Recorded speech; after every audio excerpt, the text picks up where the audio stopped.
on the Tri-State's first high-def station. This is 9 News at 6. A first-time event to show what our firefighters are made of continues. More local news. Miami Township hosted this Firefighter Combat Challenge, welcoming firefighters from across the area to compete in all kinds of strength and endurance tests, as you can see here. This challenge travels to cities around the country, giving a boost to the firefighters and their communities. Our first emergency responders really have to be in shape in order to be able to help people that are in trouble. And this is a way for them to display that and to let the community and everybody know that, hey, you know, we take it very seriously and we're here for your safety. The competition is known as the toughest 2 minutes in sports. Live, local, late-breaking, KOLD News 13, live at 10. Well, firefighters from across the city joined forces this weekend, and it was all for fun. The Desert Diamond Casino on Pima Mine Road hosted the Firefighter Combat Challenge. Firefighters competed in several obstacles over the last 2 days. The event encourages fitness among firefighters, and it also demonstrates the difficulties of the job to the public. And today, the winners were announced. Tucson Fire Department did great. They had the winners in the ladies tandem, as well as they put on a good show in the relay as well as individual last night. The Firefighters Combat Challenge is visiting 25 locations. This was their first time in Arizona. San Diego's most popular local morning news. Good morning, San Diego. It is hailed as California's largest firefighting event. The 19th annual Viejas Fire Expo Firefighter Combat Challenge. Say that 6 times fast. Going on right now. That's where Lene Lewis is live. Hi, Lene. Morning, Lene. Hi. Oh, yeah, you guys even tried doing that. Take a look at that staircase there. We showed it to you last hour. They're going to be running up and down that, wearing tons of equipment. Of course, it's going to be fun to watch the firefighters doing that. That's all coming up in just a couple of hours. But with us right now is Jim Floros with the Burn Institute. Thank you so much for getting up early for us. Well, we appreciate it. It's my job. I don't have a choice. Well, we appreciate it. Anyway, tell us a little bit about your role here at this event. Well, this is our 19th annual Viejas Fire Expo and Firefighter Combat Challenge, and we've moved it from the Qualcomm to the Del Mar Fairgrounds. And this is the biggest fundraiser of the Burn Institute. This is our biggest event a year, so all the proceeds from today's event go to benefit the local Burn Institute.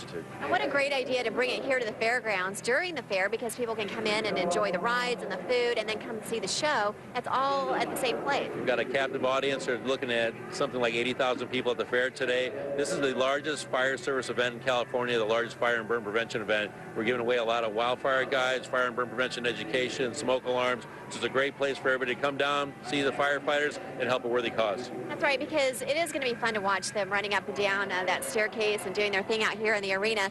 But as you said, there's also a very important message that you guys want to convey to the crowds as they come out too. Absolutely. You know, you get to see what the fire service does every day and be impressed by that, but also know that there's a lot of things that people can do to safeguard their families, and that's all about fire and burn prevention education. So there's a lot of that going on today. Again, for families that come down here, there's something for the kids, a lot of free giveaways, plus a lot of good information that'll safeguard their homes and families. I know, and these tips, you know, are common sense, but it's important to repeat them as often as we can. What are some of the things that you're going to be telling folks today? Well, you know, it's interesting. One of the things I was most surprised by when I came to the Burn Institute, they estimate about 80% of all burn injuries are preventable. So simple things like cooking on back burners, turning your pot handles back, turning your water heater down, making sure your kids don't have access to matches and lighters, having a home escape plan, making sure your smoke alarm's working. It's not brain surgery, it's a lot of basic stuff, but the lack of that forethought causes severe burn injuries and deaths every day. And those reminders can help people stay safe and save them from injuries. Absolutely, and everything we do in the community is always free of charge. So all you have to do is call the Burn Institute, go on our website. We got wildfire preparation guides, we've got home checklists, you name it. Check that smoke alarm, do that home escape plan. That's what we're all about. Very important. A lot of good information. Can we talk a little bit, too, about what we're going to be seeing out here? As you said, we get a chance to see the firefighters doing what they would normally do, but in a dangerous situation. Here today, it's safe, and it's going to be fun to watch them do their thing. This is, they say it's the toughest 2 minutes in sports. This is the Firefighter Combat Challenge. It's a national competition, and obviously this is a regional component. So you're going to see firefighters from all over the United States coming out here and competing, and they go through a very grueling obstacle course. They have to carry a 175-pound dummy. They have to go up that tower. It is crazy. And then when the competition's not going on, we're doing some live firefighting demonstrations on the other end of the arena. We've got a car fire later on, an auto extrication, rappelling, firefighters rappelling from the rafters here. Got some really cool stuff going on. That'll be cool to see them coming down from the rafters. All right, well, thank you so much for being with us this morning. We appreciate all the good information. Well, we appreciate KUSI. You guys are our media sponsor for like the 15th year in a row, so really thank you to KUSI for all your support. Well, no, thank you. All right, take care. All right, you guys, so this all starts at 10 o'clock. Again, a lot of good entertainment, but also a lot of good information, good reminders that we need to keep in mind as we go about our day-to-day business, just to stay safe in our homes and our daily routine. Back to you guys in the studio. And since we are one of the sponsors, I think it would be only fair that you ran up and down those stairs for us a couple of times before the day's over, don't you? Oh, you think that would be fair? Yes, I do. No. What I think... I don't know. You know, of all days I wore heels to work. These are not running up and down the stairs shoes, you guys. Okay. So I don't actually, you know what, maybe it's a good excuse to go buy a pair of tennis shoes. How about that? And then I'll run up and down the stairs. Anything to buy another pair of shoes. I understand. Yes. All right. Yeah. Thanks, Lene. See you later. Lene.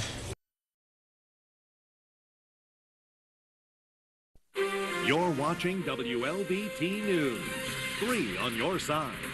This is the WLBT 10 p.m. report. Firefighters from around the state are being put to the test. The Reservoir Volunteer Fire Department is hosting the 4th annual Reservoir Fire Fest. In this combat challenge, firefighters from Flowood and Biloxi are required to climb this structure carrying a weight of 32 pounds. After coming back down the stairs, not missing one step, they're required to pull this training dummy to safety. You're about to see it. Now, firefighters say it is important for the public to realize they have one of the most physically demanding and respected jobs in the world. Each time they go out on a fire, they say it's a race against time that could mean the difference in life and death. The Fire Fest continues tomorrow at Lakeshore Park. More than 150 firefighters will compete this weekend. Well, did you know there's a firefighter competition? Coming up, we'll meet the Lubbock teams headed to the World Finals in the Firefighter Combat Challenge. You're watching Carla Leslie, Bill Maddox, Chief Meteorologist Ron Roberts, and David Collier Sports. This is KMAX News at 6. Well, some Lubbock firefighters are set to take on the world after a grueling 2-day competition this past weekend. KMAX 20's Brooke Chavez live in the newsroom with more on that. Brooke. Yes, Carla, a group of Lubbock firefighters competed in the Firefighter Combat Challenge, which was held in Colorado Springs this past weekend. And of that group, 3 teams qualified for the World Finals. Go! Get up there, come on! The big thing is that we're going out and we're representing the city. Go, go, go, go, go, go! This year's competition was the highest combat challenge in history at nearly 7,000 feet above sea level. When you're done and trying to recover, I mean, the air's thinner, you can't recover as fast. Wearing 40 pounds of gear, the challenge starts with the firefighters carrying a 42-pound hose up 4 flights of a tower. We lift, we run, and then we go out there and train on that tower as much as we can. They then use a rope to pull the hose from the ground to be placed in a box. I would say this is as physically demanding as a fire scene would have to be or get at times, and to train for that, for this event, for me, it's made me even get more physically fit for my job. They go back to the bottom of the tower and use a 9-pound sledgehammer to move a 160-pound steel beam 5 feet across the floor. They then pull a hose full of water 75 feet and quickly drag a rescue dummy backward a distance of 100 feet, all to simulate what a real rescue situation might be like. Team manager Matt Hickson says the competition is a labor of love for the firefighters and a good recruiting tool. They're always training and they're not being compensated for it. They're doing it because they love it and they want to represent the fire department and the city, and it's humbling to me. I've been on the fire department for 15 years and I can see that it's a great recruiting tool for us and it's a great thing for the city of Lubbock. Now the 3 teams will compete in the 2009 World Finals, which will be held in Las Vegas in November. Live in the newsroom tonight, Brooke Chavez, KMAX 28 News. All right, those guys are awesome. Thank you, Brooke.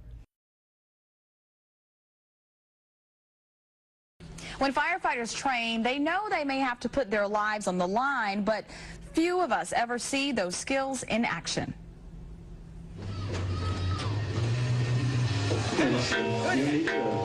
There you see it. Today, they put those skills on display in Monroe. It was the Scott Firefighter Combat Challenge. Now, firefighters from all over the country, even some from Canada, were in town for this event. They had to navigate a 5-stage obstacle course, all while wearing full gear.